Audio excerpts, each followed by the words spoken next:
الناس اللي بتعمل لي لاف دي اول ما بنزل الفيديو بتاعي، بصوا حبايبي نخش في الموضوع، يلا بينا نخش في الموضوع على طول، نخش في الموضوع.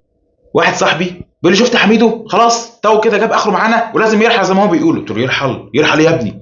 قال لي اه خلاص كده مصر يوم اهو. بص شوف، دخلت شفت السكرينه يا ابني، دي سكرينه يا ابني، انت اتاكدت من الخبر؟ قال لي اتاكدت من الخبر. قلت له اه دخلت مصر يوم اتاكدت، شفت دخلت فعلا مصر يوم انا ما لقيتش حاجه. اذا ده ايه؟ سكرينه فيك، خبر فيك.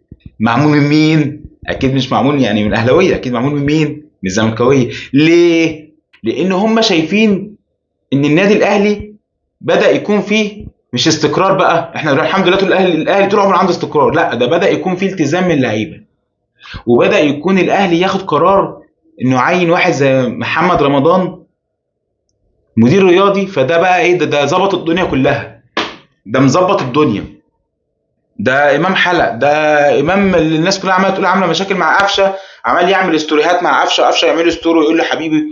ده في اخبار في التدريب بيقول لك ان كهربا مبدع. ده في اخبار بيقول لك ان تيتو صاحبي حبيبي. في اخبار بتقول ان تاو بيهزر مع اللعيبه وبيهزر مع كولر النهارده. التدريب ده حصل، الحوار ده حصل امبارح في التدريب. ها تاو كان عامل رهان مش عارف مع مين، فوزع عصير مش عارف ايه كده وقعد يهزر مع اللعيبه يعني.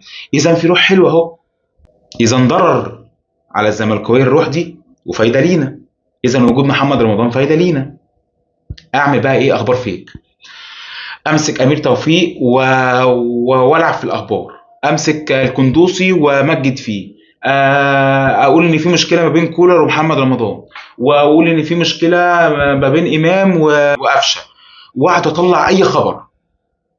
وللاسف الاهلاويه بينجرفوا تحت الاخبار دي وبيحصل فيه انقسامات في جمهور الاهلي. فانا بقول لكم يا جماعه لا لا لا، رب ضاره نافعه. خسارتنا من الزمالك في السوبر الافريقي خلت الاداره تتعظ وتاخد قرار صح، وادي الفايده اللي احنا فيها اهو، ان اللعيبه بدات تكون ملتزمه.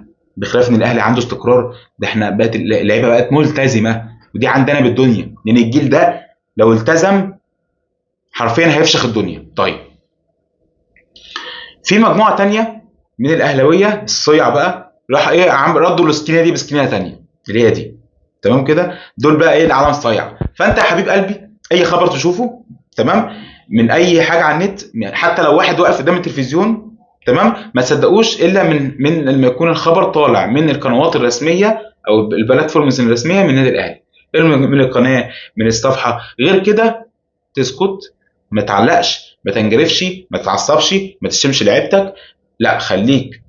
احنا كلنا الاهلي فوق الجميع، نقف كلنا في صف واحد، لان الحمد لله الاخبار كلها جايه من جوه النادي الاهلي رسميا بتقول ان احنا الدنيا يا جماعه احنا قافلين على نفسنا، محمد رمضان قفل على اللعيبه ومفيش اي حاجه، واحنا ما نعرفش اي حاجه عنكم اصلا، ولا نعرف الاخبار ولا نعرف اي حاجه. اذا دي معناها ان في استقرار، اذا دي معناها ان في التزام. زي ما قلت لكم في روح حلوه في الفرقه. وعملوا السكينه ليه؟ عشان خاطر في ضعف، هم حاسين بضعفهم وعارفين انه واثقين، اي زملكاوي واثق وعارف ان ده ماتش وعدى واحنا فزنا كده قشطه يعني. تمام يلا، أراك ضحك.